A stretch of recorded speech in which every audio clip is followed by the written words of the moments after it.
করছো মুখে? আরে মা বাড়ি যায়, পিসি বাড়ি যায়, ওই যে বাড়ি যায়, মা বাড়ি যায়, পিসি বাড়ি, সব জায়গাটা পুরি যায়। হ্যাঁ, পুরি স্কিনে প্যাম পড়ে গেছে। ও তাই? জন্মদিন সৌরভ তো আগের দিন সবার জন্য দই মিষ্টি এনেছিল। তো পরের দিন আর কি মাম্মাকে দুপুরবেলা বলি, মাম্মা তুমি কি মিষ্টি খাবে? ও আর কি বেচারা মুখ করে ঘুরে বেড়াচ্ছিল, পিহুও ছিল না, আর এইদিকে সৌরভ ভাই ওরাও কেউ ছিল না, বোনও ওরা ছিল, সবাই আর কি পড়তে, আর সৌরভ গেছিলো কাজে, এখান থেকে ভাইকে নিয়ে গেছিলো। তো ওকে বলাতেই ও না বললে হ্যাঁ মা খাবো, তো ওকে বাটিতে একটা দিই, আর এদিকে বোনও ছিল না, ওরা কেউ ছিল না, আমার ভালো লাগছিল না মনটা, আমি ওকে ছাড়াই আর কি মাখা খেতে বসে গেছিলাম, টমেটো মাখা। আমি আর ঠাম্মি মিলে আর কি টমেটো মাখাটা খেয়েছি, কেউ খায়নি।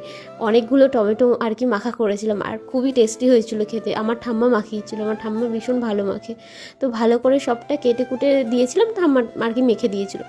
আর কি মাখার শেষে একটু খাওয়ার পরে হঠাৎ মনে পড়ে যে তোমার হচ্ছে কাসুন্দির কথা, ঠাম্মাই বলেছিল, বলছে যা একটু কাসুন্দি নিয়ে দেখবি আরও খেতে ভালো লাগবে। তারপর আমি তাড়াতাড়ি করে কাকিদের ঘর থেকে কাসুন্দিটা নিয়ে আসি, তারপরে আবার মাখাই, তারপর খেতে আরও বেশি টেস্টি হয়েছিল। তারপর দুজন মিলে খেলাম। আর এইদিকে আমি টমেটো খাচ্ছি, মাম্মা খাবে না, তো সেটা তো হতে পারে না। আমি মাখা খেলে তার আর কি খুবই মাখা খেতে ইচ্ছা করে, তাই ও বলছে মাম্মা আমাকে একটু মাখা দাও। তো ওকে আলাদা বাটিতে নুন দিয়ে শুধু মাখিয়ে দিয়েছিলাম। তো এদিকে আমার টমেটোটা আর কি খাওয়া পুরো কমপ্লিট হয় না, আমি খাচ্ছিলাম, ও ওইদিকে বাটিতে করে নিয়ে খাচ্ছিল আর কি পুতুলকে নিয়ে। তো আমি খেতে খেতে ভাবলাম যে ও কী করছে একবার দেখে আসি। উমা, দেখতে এসে যা দেখতে পাই, ও হচ্ছে মুখে হাতে পায়ে আর কি সমানে ঘষে যাচ্ছে। আমি কি মাম্মা কী করছো এগুলো? বলছে আমি তো পিসি বাড়ি যাই, মামা বাড়ি যাই, এখানে ওখানে ঘুরি, তাই রোদে ওর নাকি মুখে ট্যান পড়ে গেছে, এর জন্য ফর্সা হওয়ার জন্য এই মুখে আর কি টমেটো ঘষছিল। ওর অবস্থাটা একবার দেখেছো? তারপর ওর মাখা হয়ে যাওয়ার পর তারপর পাশ দিয়ে আর একটা কাকা যাচ্ছিলো, ওই কাকাটাকেও মাখিয়ে দিয়েছে। ওই কাকাটারও নাকি ওই একই অবস্থা, তাই আর কি ওকে মাখিয়ে দিয়েছে ফর্সা করার জন্য, ওর পুতুলকেও দিল।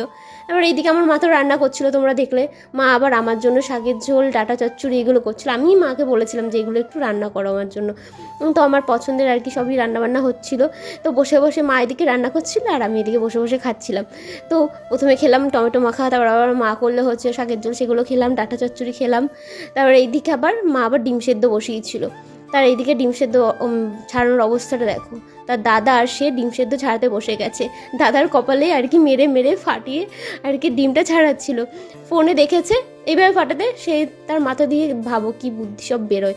তো এগুলো করছিল দুজন মিলে।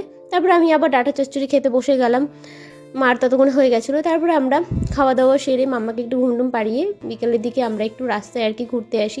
এইখানটায় আর কি আমাদের আর কি নতুন ঘর করবে, সেটাই আর কি মা দেখাচ্ছিলো। তো আমি আবার একটু ভিডিও ক্লিক করে তোমাদের দেখাচ্ছিলাম। আর সৌরভ তো কাজে গেছিলো, বাড়ি ছিল না। মা এদিকে বিকেলবেলায় আবার সবার জন্য চাউমিন বানিয়ে নিয়েছিল, সৌরভরা আসে, তারপর ওদেরকে আর কি চাউমিন দেয়। আর এইদিকে মাম্মা ওর বাবাকে নিজেই কালি পরিয়ে টিপ পরিয়ে দিয়েছিল, আবার নিজেই সুন্দর করে দেখো টিস্যু দিয়ে ভালো করে মুছে দিচ্ছে। আবার আমাকে বলছিল একবার আয়নাটা আনো তো। আমি কেন লাগবে? বলছে দাঁড়াও দাও না এনে, তার বাবাকে আর কি দেখানোর জন্য।